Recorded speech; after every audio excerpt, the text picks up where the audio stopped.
ম্যাচের আগেই ফলাফল ফাঁস, দিল্লি নাকি গুজরাট। আইপিএল এর 32তম ম্যাচ জিতবে কোন দল? ভবিষ্যৎবাণী করল জ্যোতিষী বিড়াল। গুজরাট নাকি দিল্লি?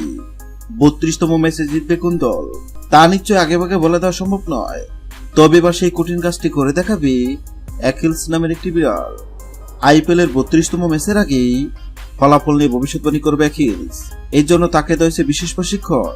2010 বিশ্বকাপে অক্টোপাস পলের কথা নিশ্চয় মনে আছে অনেকের। একের পর এক চমকপ্রদ ভবিষ্যৎবাণী করে দক্ষিণ আফ্রিকা বিশ্বকাপে ভিন্ন এক রোমাঞ্চ ছড়িয়েছিল পল। স্পেন যে 2010 সালে বিশ্বকাপ জয় করবে তা আগে ভাগে জানিয়ে দিয়েছিল অক্টোপাসটি। সুখবর আইপিএল 2024 আছে। আইপিএল 2024-এর 17তম আসরে জয় তুলতে প্রস্তুত সাদা রঙের বিড়ালটি। ধবধবে সাদা নীল চোখের বিড়ালটির নাম অ্যাকিলস। শাইলি তুটিনে জন্ম অ্যাকিলসের। সৃষ্টিকর্তা তাকে দেয়নি শোনার ক্ষমতা, তবে আছে তীর অনুমান শক্তি। তা দিয়ে চমক দেখাতে চায় বিড়ালটি, কিন্তু কিভাবে? আইপিএল এর 32তম ম্যাচ চলাকালীন অ্যাকিলসের সামনে 2 পাত্রে খাবার রাখা হবে। পাত্রের সঙ্গে লাগিয়ে রাখা হবে 2 দেশের পতাকা।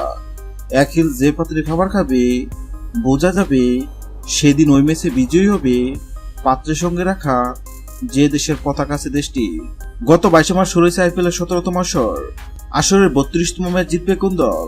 সেই ক্ষেত্রে অ্যাকিলস নামক বিড়ালের সামনে গুজরাট ও দিল্লির পতাকা রাখা হয়। অবাক করার বিষয় হলো, সবাই ভেবে নিয়েছিল বিড়ালটি হয়তো দিল্লি নামক পাত্রে খাবার খাবে, কেননা দিল্লি অনেক শক্তিশালী দল এবং সবাই ধরে নিছে এবার আইপিএল এর শিরোপা জিতবে দিল্লি। কিন্তু সবার ধারণা ভুল প্রমাণ করে অ্যাকিলস নামক বিড়ালটি গুজরাট নামক পাত্র থেকে খাবার খায়। অ্যাকিলস নামক বিড়ালের এমন কাণ্ড অবাক হয়েছিল অনেকেই, কেননা বর্তমানে গুজরাট দুর্দান্ত ফর্মে আছে। এবার দেখার পালা অ্যাকিলস নামক বিড়ালের ভবিষ্যৎবাণী সত্য হয় কিনা। হ্যাঁ দর্শক, আপনাদেরকে বলছি, আপনাদের কি মনে হয় আইপিএল এর 32তম ম্যাচে গুজরাট নাকি দিল্লি, কোন দল জিতবে? অবশ্যই কমেন্ট করে জানাবেন। ভিডিওটি ভালো লাগলে লাইক দিবেন এবং সাবস্ক্রাইব করে আমাদের সঙ্গে থাকবেন। ভিডিওটি দেখার জন্য আপনাকে অসংখ্য ধন্যবাদ।